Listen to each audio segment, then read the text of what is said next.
Hello everyone, this is Do welcoming you back to another Sword of Convallaria video. Today we're doing a deep dive into the firecracker we all know as Luvata. Luvata is a powerful AoE fire mage from the Drifter and Aggression factions, and she just made history as the very first unit on the international server to receive an astral imprint that hasn't even been released in the Chinese or Taiwanese servers yet. Before we jump into her battle showcase, please note that this is a 2-star Luvata equipped with a 2-star Nirvana. Due to some issues, I wasn't able to access the test server footage, which showcased her at a much higher output, but this version should still give you a great idea of her potential. So without further ado, let's get right into it.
In the previous battle, I showcased a hybrid AoE and DOT focused build for a mob boss stage.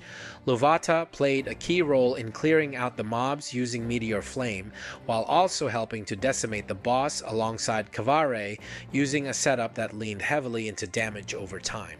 Just keep in mind, this kind of build really needs strong energy support to function properly. Before we go any further, let's take a look at Luvata's trait, Firebird in Nirvana. This trait enhances her magic attack by a flat 5 and up to 20% depending on her star level. More importantly, whenever Luvata lands a critical hit, she inflicts 1 stack of ignition on the target for 2 turns. The number of times this can be triggered also scales with her star level. At the start of battle, she also grants your entire team immunity to burning tiles. But just a heads up, I've tested this and the immunity can be dispelled. So in battles where enemies are capable of stripping buffs, make sure to either focus them down early or layer your party with enough buffs to push the burning immunity down the dispel priority queue. That's not too hard to do if you've got SP Sophia or other strong buffer units on your team. From 2 stars onward, Luvata also gains a crit buff each time she casts a fire skill.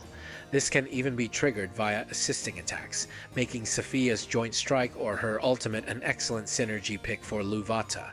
The crit buff she gets continues to upgrade as her star level increases. If you haven't reached 4 stars yet, I recommend bringing Coco as a dedicated crit support to help boost her consistency. But once you hit 5 stars, her personal crit buff is unmatched. There's nothing else in the game right now that comes close. Expect some massive numbers once you've fully maxed out Luvata. That said, next up we're going to take a look at another map where I run what I consider my favorite general purpose build for Luvata. This version works especially well when you don't have access to a dedicated energy battery like Tyre, so if you're looking for a more self-sufficient setup, this one's for you. In this battle, the absence of Tahir would have caused serious energy issues for Luvata, especially if I had equipped her ultimate Nirvana Flame. I also didn't want to waste a slot just to run her energy recovery passive.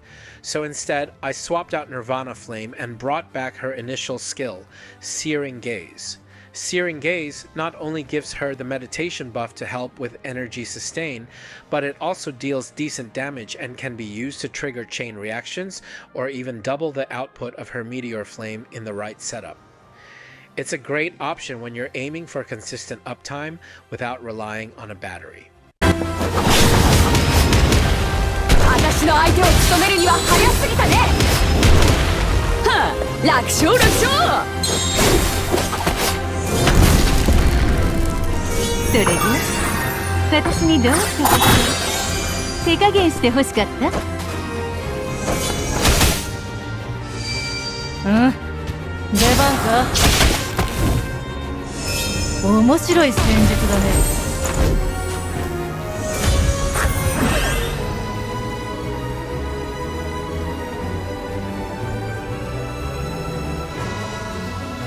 許さない。攻めるか守るか、お前の一手は。なんでもって相手の作戦は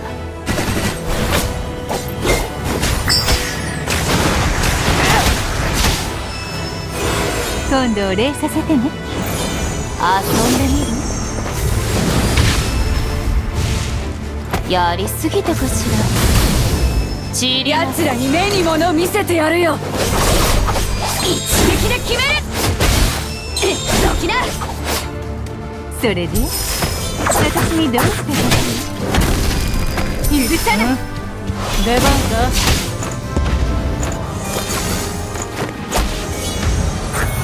攻めるか守るか、お前の一手。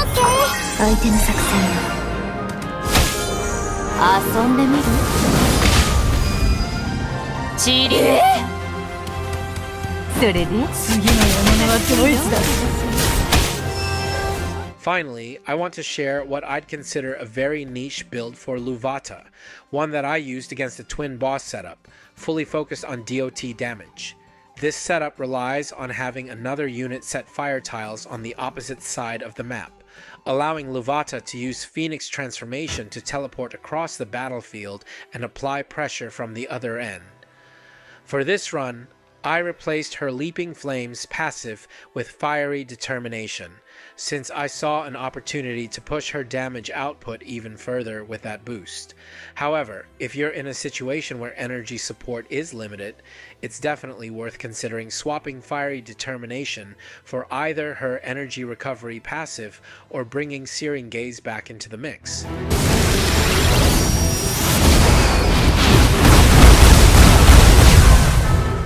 遅いわね。手助けに感謝。私の番ね。自分の身を守って。あれ？レナが強くなった。腹が減っては戦はできぬ。ありがとう。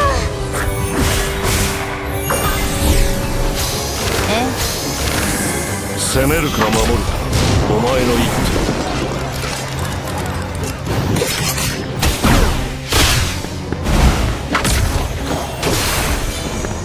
愚か者め。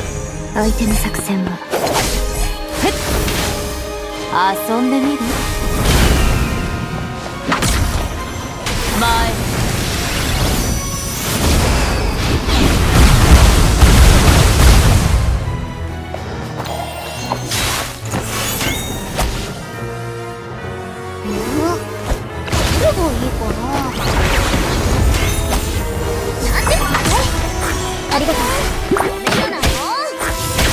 私の番ね。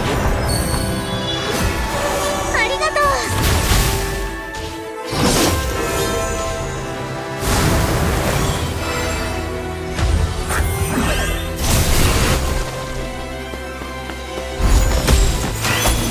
作戦継続だ。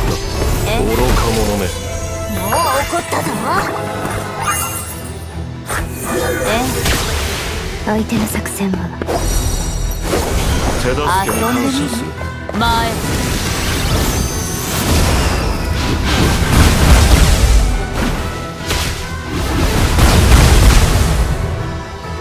うちは本気だよ。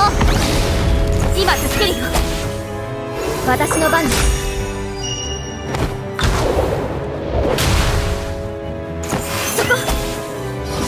Now's a great time to take a look at the international server exclusive debut of Luvata's astral imprint, Nirvana. Nirvana boosts her AoE damage starting at 10% and scaling up to 20% depending on its star level. It also converts the tile of the nearest enemy within 3 to 5 tiles into a burning tile, effectively scorching them. This synergizes beautifully with skills like Leaping Flames and Meteor Flame, which double its damage when burning tiles are absorbed within the target area. Starting from 2 stars, Nirvana also gives her a chance to inflict an extra stack of ignition when she lands a critical hit. This chance becomes 100% at 5 stars, though it's still capped at 1 stack per enemy per turn.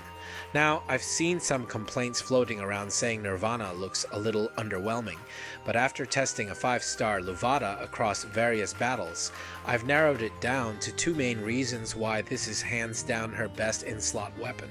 First, it makes her significantly more viable on maps where you can't burn tiles, like the mob boss stage I showcased earlier. And second, in stages where burning tiles are possible, it removes the need to equip her with Roaring Flint just to set up burn zones. That means you can use far more impactful trinkets like Blood Luxite Amulet or Shield of Justice to boost her damage even further. As for her tarot, after a lot of testing I found that a magic attack focused Justice tarot synergizes the best with Luvata. A lot of her kit revolves around triggering critical hits, and while the Magician tarot might seem tempting, it suffers from diminishing returns at high damage values, especially once she's fully built. Her best trinket might shift in the future depending on what rank 13 generic skill you decide to give her, and there's a case to be made that Shield of Justice could eventually overtake it. But as of right now, Blood Luxite Amulet produces the highest output overall. That said, you can absolutely run Roaring Flint in hyperspeed clear scenarios, especially when mobs are easy to delete. Its instant skill behaves much like SP Sophia's assisting attack, allowing you to front-load Luvata's burn mechanics for quicker clears. Sword Wand Resonance works best for her as a DPS. Now let's take a look at Luvata's skill tree and go over the skills I've chosen to activate. At rank 1, I went with Blazing Heat mainly for the bonus HP. As for Ribbit, I honestly haven't found a solid use case for it, so I've skipped that one entirely. At rank 3, I've activated both skills, since they each serve different purposes depending on the situation. The same goes for rank 5. Both reaction skills are unlocked, as they each give Luvata an attack boost, and I've found both to be very effective. Wall of Ember in particular works extremely well when paired with Shield of Justice, making it my go-to in those setups. At rank 7, again, I activated both skills, simply because they're both useful depending on the build or stage. Then at rank 9, I chose Fiery Wings as her basic attack. It's clearly the superior option thanks to its great range and synergy with her playstyle. And finally, at rank 11, I've unlocked both of her ultimate skills. As you've seen in the earlier showcases, each has its own time to shine depending on the encounter. I ended up using 4 Castalia in total to get her where she is now, but in my opinion, she's absolutely worth the cost. Luvata is a top-tier magic AoE DPS with incredible coverage and utility built into her kit. I've also updated her placement in my role-based tier list, and after testing, I'd say she sits somewhere between Aisha and SP Inanna. While Aisha still comes out on top when it comes to pure damage output, her AoE skill has a cooldown that slightly holds her back. That's why I've placed Luvata above her. Luvata's wider AoE coverage and consistency make her far better suited for mobbing scenarios over boss fights. And that's all for today's deep dive on Luvata. I hope you've had better luck pulling for her than I did. I'm sorry I couldn't showcase her full potential with test server footage. Unfortunately, that's a bit out of my hands right now. but fingers crossed I'll have access to it again before the next unit drops. This is a sponsored video, so if you haven't already, please consider downloading the game from the link in the description to support the channel. And don't forget to like and subscribe for more content like this. As always, stay cool, stay crispy. This is Doe signing off.